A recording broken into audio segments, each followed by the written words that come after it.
Hidup sendiri sejak kecil dan tidak percaya akan keberadaan Tuhan, akan tetapi diberi anugerah yang istimewa yang dapat menyelamatkan nyawa orang. Apa yang akan kalian lakukan? Film ini mengikuti kisah Yong Ho yang diperankan oleh Park Seo Joon, seorang petarung seni bela diri campuran yang kehilangan iman pada Tuhan setelah kematian tragis ayahnya saat ia masih kecil. Yong Ho tumbuh menjadi seorang petarung yang sukses, tetapi penuh kemarahan dan kebencian terhadap dunia. Langsung saja kita ke alur cerita filmnya. Film ini dibuka dengan seorang anak kecil yang bernama Park Hyun Ho. Dia tinggal bersama ayahnya setelah ibunya meninggal. Ayahnya adalah seorang polisi. Keseharian mereka diisi dengan waktu bersama. Ayah dan anak ini menjalani hidup bahagia. Pada suatu malam, ayahnya harus pergi melaksanakan tugasnya sebagai polisi. Di saat ayahnya bertugas di sebuah jalan, dia menghentikan sebuah mobil. Dia kemudian menghampiri pengemudi yang memiliki tatapan yang cukup aneh. Dan pemuda itu juga menggunakan sejenis cincin yang bermotif burung gagak. Saat sedang diinterogasi oleh Pak, pengemudi dan wanita itu mentancapkan gas mobilnya, yang membuat Pak terseret jatuh. Sampai akhirnya Pak tidak mampu menahan pegangannya. Alhasil Pak pun terpental dan membuatnya tak sadarkan diri. Beberapa saat kemudian, Pak, ayahnya Yong Ho, mendapatkan perawatan di rumah sakit. Dan ini menjadi pukulan keras bagi Yong Ho, karena khawatir peristiwa tersebut akan merenggut nyawa ayahnya.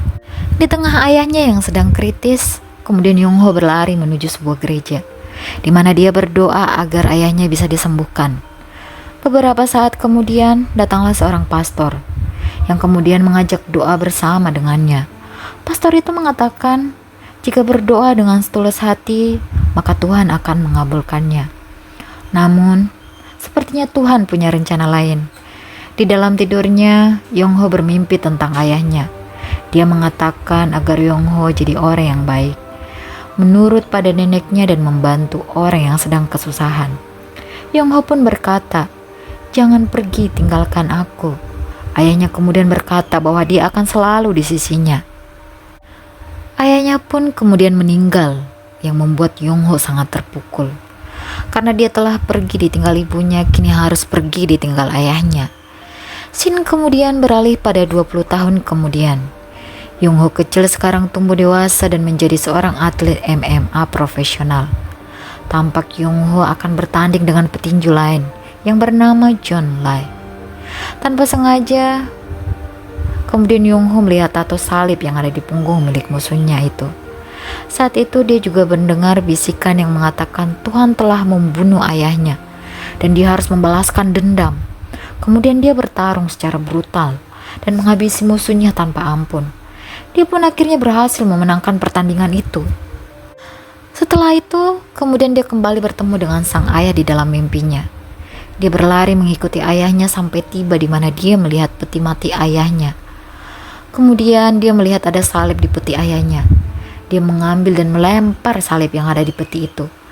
Namun salib itu menempel pada tangannya dan kemudian mengeluarkan api. Di saat yang bersamaan ada bayangan roh jahat yang keluar dari dalam tubuhnya.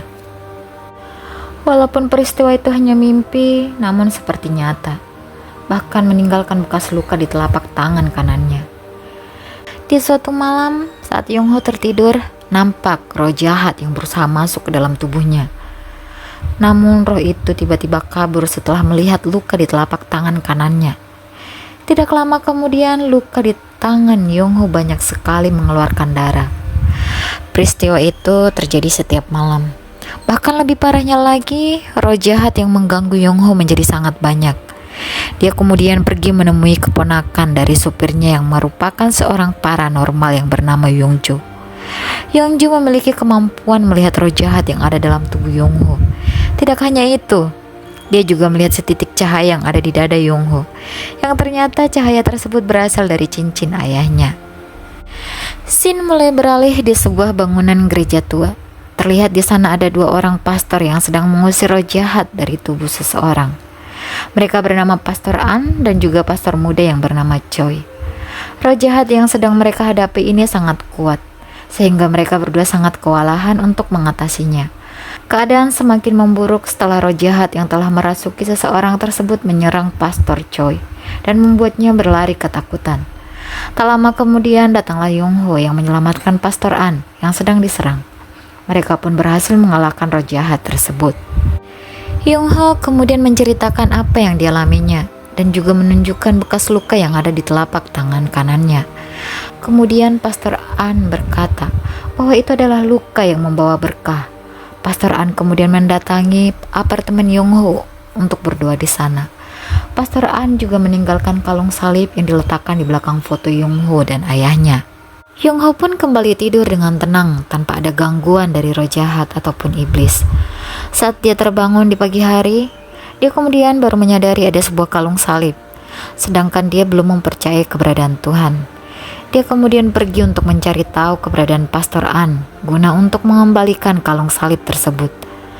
Saat malam tiba, hal aneh kembali terjadi saat kalung yang diberikan Pastor An sudah dia kembalikan. Dia kembali diganggu oleh roh jahat. Scene mulai berpindah di sebuah bar. Di sini diperlihatkan seorang yang bernama Jisin, di mana Jisin ini adalah seseorang yang pernah membunuh ayah Yong Ho di masa lalu, di mana dia adalah pria penyembah iblis. Jisin kemudian bertemu dengan seorang mafia yang mengajaknya bekerja sama, menawarkan jasa keamanan. Bersekutu dengan iblis membuat Jisin seolah tahu apa maksud dan tujuan dari seorang mafia yang mengajaknya kerja sama dengannya. Kemudian dia menusuk telapak tangannya menggunakan cincin gagak miliknya. Dan dengan bicara santai, Jisin kemudian membeberkan apa tujuan mafia tersebut. Dan dengan bicara santai, Jisin kemudian membeberkan apa tujuan mafia tersebut. Sontak mafia itu pun langsung buru-buru lari meninggalkan tempat itu. Jisin kemudian menuju ruangan yang tersembunyi, yang merupakan ruangan untuk memuja iblis. Dia kemudian melakukan ritual agar hidupnya dengan mencari tumbal, dan orang yang akan dia jadikan tumbal adalah mafia yang mengajaknya kerjasama dengannya tadi. Scene mulai beralih pada Pastor An yang sedang berbicara dengan salah satu pastor.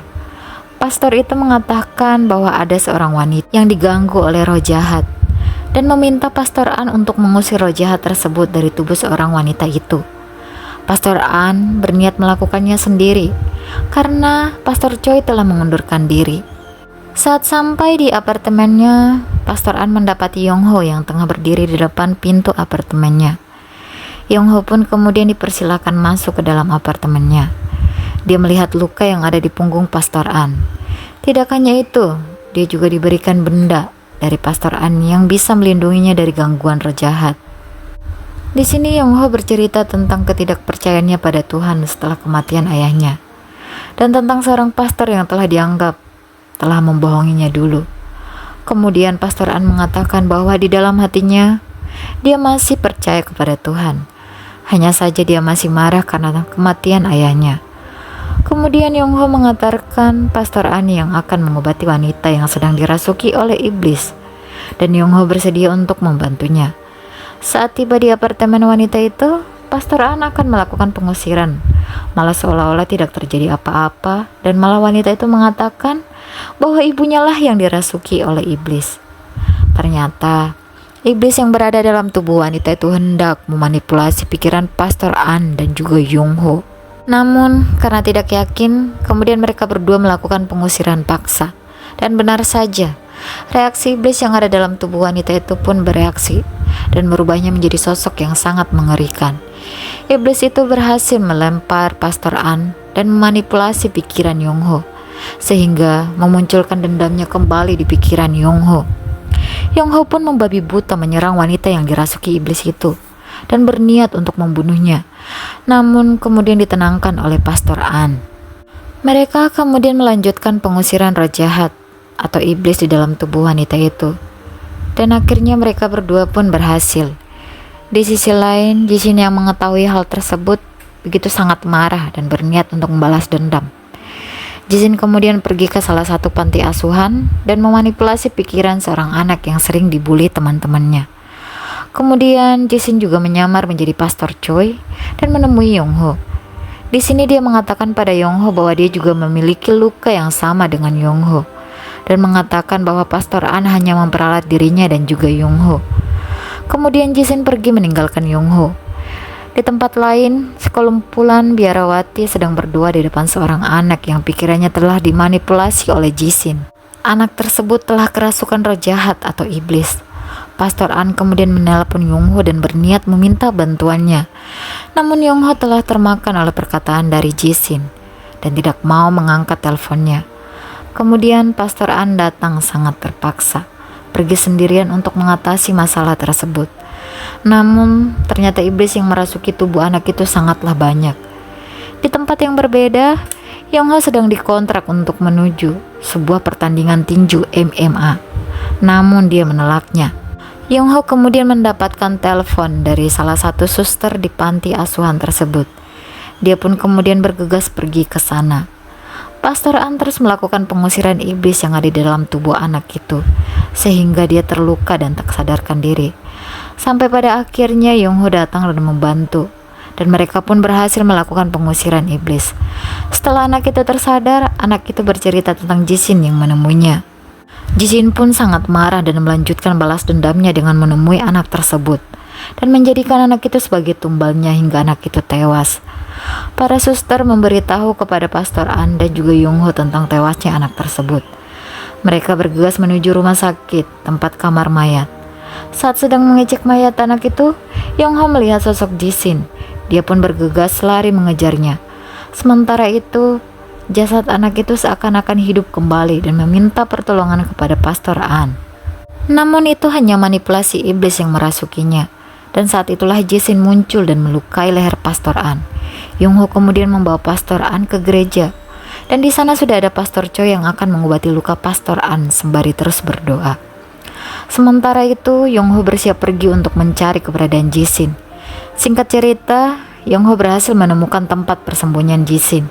Dia pun bertarung dengan para anak buahnya Jisin dan berhasil membunuh satu persatu iblis yang tertanam di tubuh para anak buah Jisin.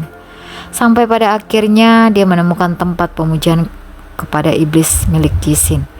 Sementara itu, di tempat pemujaan iblis tersebut, Jisin mengorbankan dirinya. Kemudian dia berubah menjadi sosok yang sangat mengerikan. Tubuhnya penuh dengan sisik seperti halnya mirip ular. Yongho pun kemudian bertarung dengan perubahan Jisin. Di tengah pertarungan mereka yang begitu sengit, Jisin kemudian menggigit bahu dari Yongho dan meracuninya, dan Yongho pun tak sadarkan diri. Di bawah alam sadar, Yongho seolah didatangi oleh ayahnya. Dia pun memeluk ayahnya. Kemudian ayahnya seolah memberinya kekuatan untuk bangkit. Seketika Yongho pun terbangun dengan api putih yang menyala di tangan kanannya. Yongho dan Jisin pun kembali bertarung hingga akhirnya iblis Jisin berhasil dikalahkan oleh Yongho. Iblis Jisin pun akhirnya mati. Kemudian tubuh ditarik oleh iblis ke kolam, tempat dia menyerahkan tumbalnya selama ini. Setelah itu Yongho bergegas kembali menemui Pastor An, dan ternyata Pastor An sudah pulih kembali. Di akhir cerita, Pastor An mengirim sebuah pesan kepada Pastor Choi yang mengatakan bahwa dia sudah sampai di tempat aslinya bersama Yongho. Dia juga menyemangati Pastor Choi dan juga memberikan kalung salib miliknya kepada Pastor Choi, dan film pun berakhir.